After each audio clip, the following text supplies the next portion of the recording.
let's talk about the books that I read. I'm going to be reading off my laptop screen here what I wrote down as I was reading them, because I don't remember everything. So yeah, we're going to start with a book that is going to be, I think my opinion is a little bit controversial. It's the first book that I DNF'd, and it's Call Me By Your Name by André Ansima. And it was recommended by so many of you. And yeah, I have a lot to say about it. And I will, and we can definitely still be friends, I hope. Even though I didn't like it. So, call me by your name.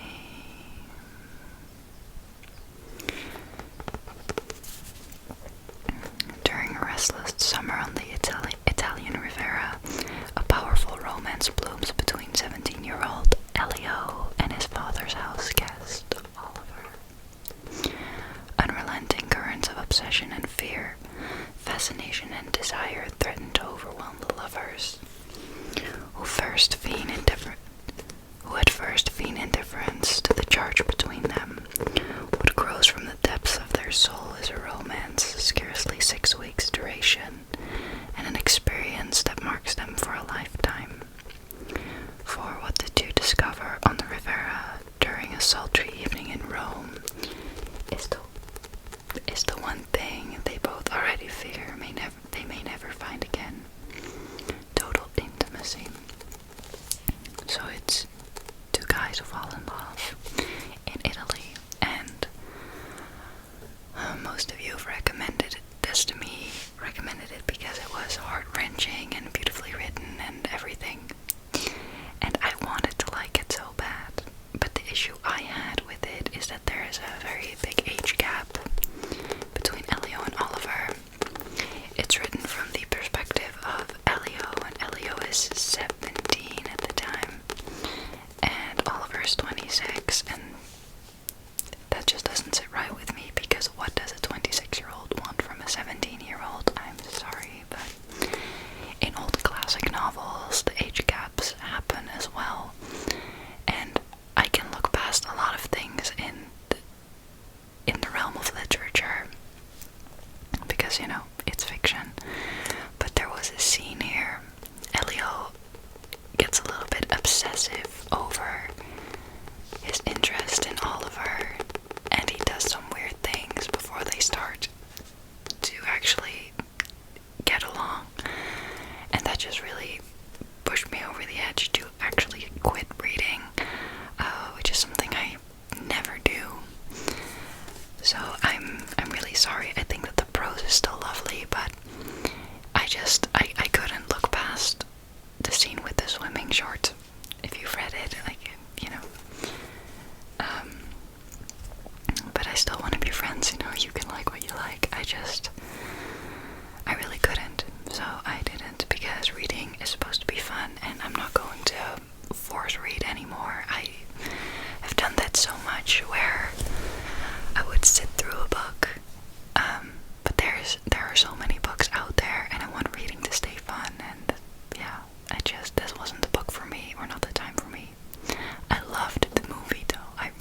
you should read this in the fall. I think I gave this 3 stars just because my head wasn't really in it. That's also because, like I said, it started in May and I wasn't doing great. So I wasn't very present. So maybe it was just the wrong time for me to pick it up, but I do think I like the prose. I'm gonna say that a lot, but I'm just I'm a hoe for good prose. So, yeah. But I think that it was a little bit too slow for me to get into it. It's a very thin novella, but it's not a quick read, I find. So yeah.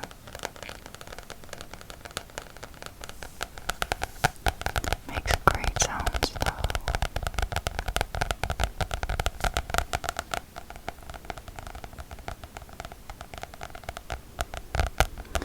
And also, for the time that this was written in, it's phenomenal. Let me see what year it's from again. First published in 1926. So, reading about a woman going off on her own and living in the woods and doing her own thing is just really, really cool. So,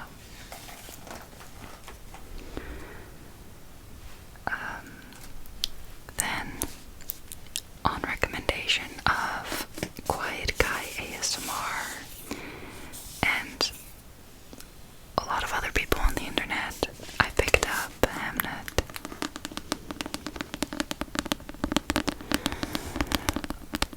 What a lovely book, 5 stars. This blew me away, and I really didn't expect it to.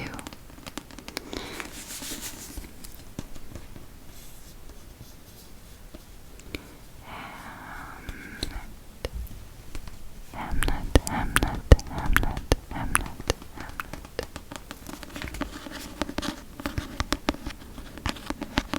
When I recorded this the first time, I had long nails as well, which I really liked on this. My cat is up there.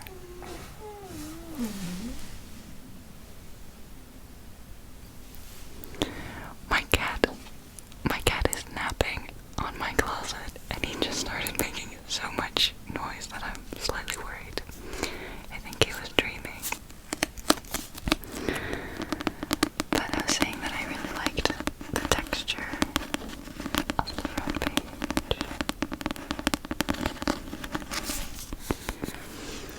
This is a story about William Shakespeare's family without ever actually addressing William Shakespeare as a main character.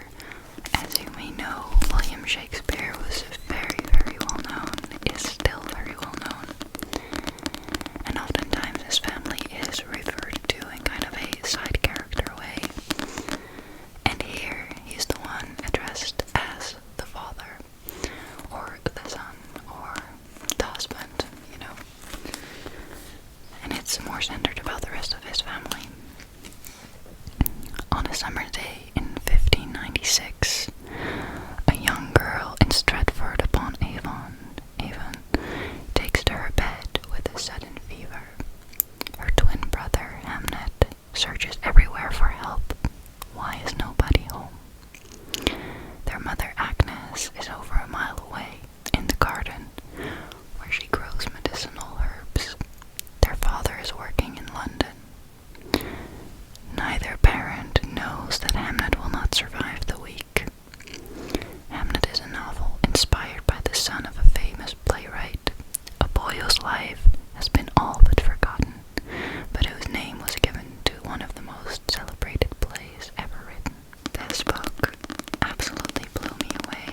The prose, the way that it's written, it reads like a play as well. I envisioned it in sort of a play. I don't know. It was beautiful. Scene switching in that there's a scene. This might not sound very logical, but there's a scene where Hamnet is looking for his family through town because his sister is ill, and he walks through this alleyway, and it describes him walking through the alleyway, but then it switches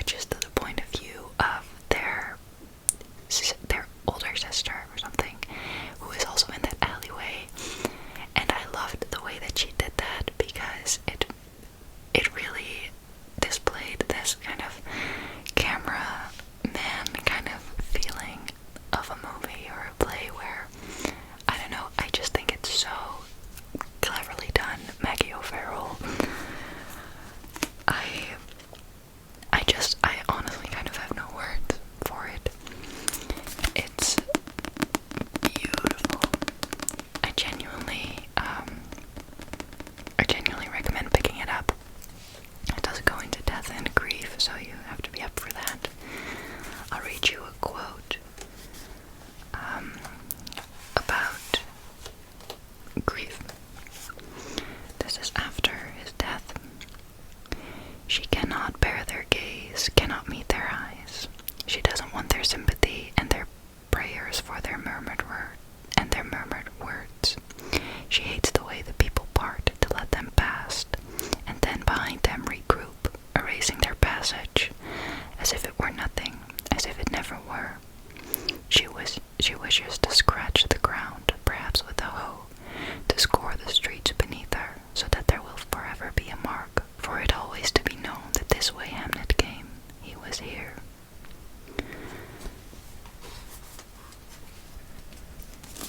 So well written. So well written.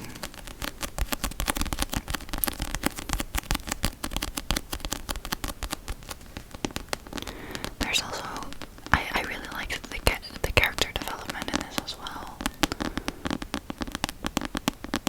I'm kind of brain foggy because of the heat, if you can't tell, but if you do want a more detailed description of my opinion on the book, you can check out my Goodreads, but I genuinely do not have much to add right now.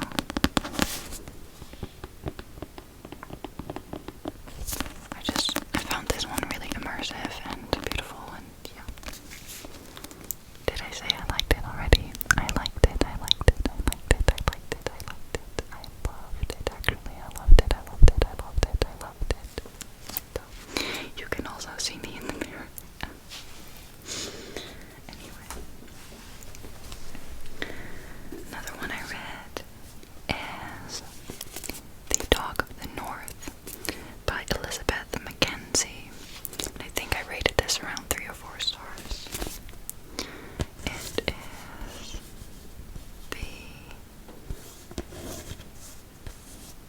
dog of the North. As I was tracing this book, my neighbor walked into his backyard and we made eye contact, which... Hello. Okay, so this follows Penny on a very strange adventure, and it was hilarious. It was very quirky and weird, and this is definitely not something I would say is everyone's taste, but I'll read the back to you. Penny Rush has problems. Her marriage is over, she quit her job, and her parents are missing in the Australian outback. Her grandmother, meanwhile, has been found in possession of a sinister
very similar structure, and that there was a certain trope in here that was also in Every Summer After, and it was very controversial.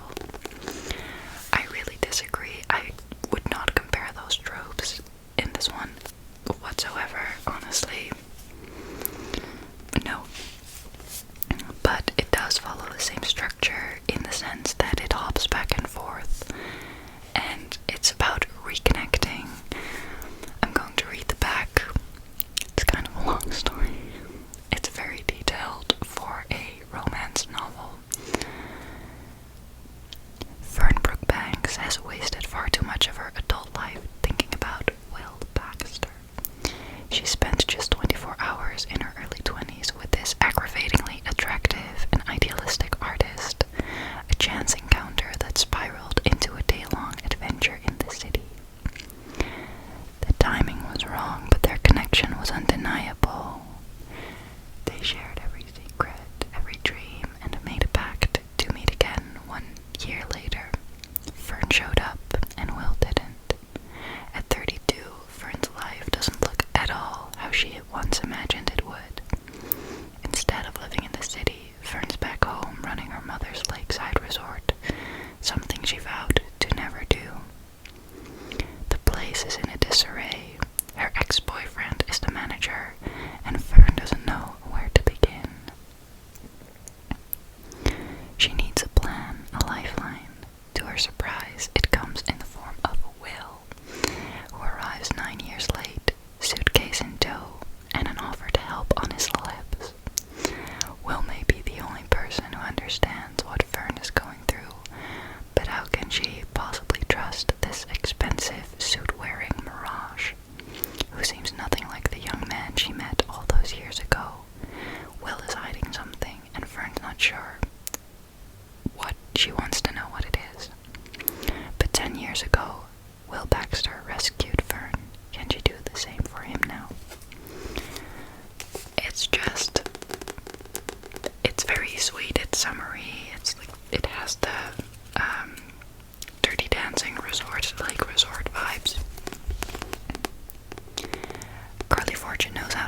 Siddhartha realized that the desire that had driven him to this place was foolish, that he could not help his son, that he should not force himself on him.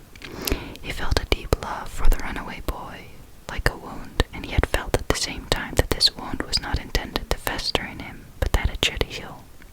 Because that wound did not heal during that hour, he was sad. And that to me was all about,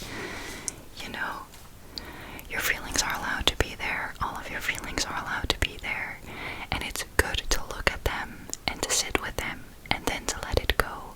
And I loved how it got very existential, and that it's a wound and that it should heal, and he can't help his son, but it's not solved in the hour, so he's sad right now, and that's okay.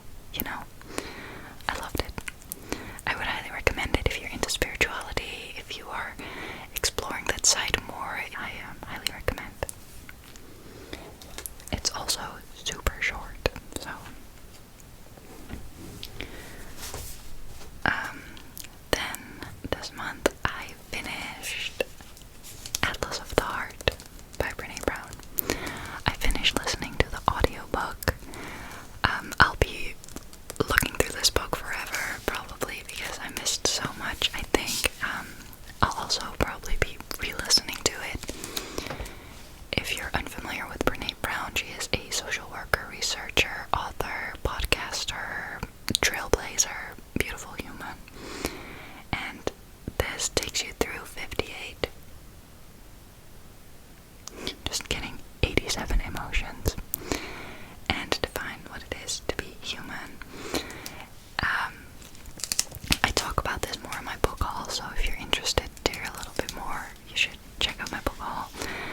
But it was just a very lovely experience hearing her take and her research results and other researchers on on the vastness of our emotions and the broadness, the broad spectrum that it is to be human and to have those emotions, and the importance of language. And that's something that I'm really interested in, and I think that language is very important and makes all the difference. And yeah, I just found it really interesting. I had a good time reading it, and I'm glad to own this one. So yeah. Then also on Audible, I listened to A Spiritual Journey by Ram Dass, and I'm going to add it to this wrap up because I thought it was a book, but it wasn't. It was just a CD thing. But it explains very simply about meditation and spirituality, starting your spiritual journey, yoga, which also, if you're just getting into spirituality and starting your journey, I would highly recommend it. It wasn't too groundbreaking for me, I would say, because a lot of the things were familiar terrain, but they were good refreshers, and I find it really nice to sit with that information again and to hear it again, and you don't often remember something long term after only reading it once, so I like to hear more about it, and from different mentors, I would call them. So that was really interesting. I really like Ram Dass and how he spoke, and yeah, I think it was very inspiring. The last one, I think this is also the last one that I read, yeah, is Malibu Rising by Taylor Jenkins Reid. And this, I'll read the back. August 1983. It's the day of Nina Riva's annual end of summer party. Everyone who is anyone wants to be around the Rivas. Surfer and supermodel Nina, brothers Jay and Hud, and their baby sister Kit. Together, the siblings are a source of fascination in Malibu and the world over, especially as the children of the legendary singer Mick Riva. By midnight, the party will be completely out of control. By morning, the mansion will have gone up in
Hugo is just, it's really nice. I didn't catch any Daisy Jones and the Six, which they could have done.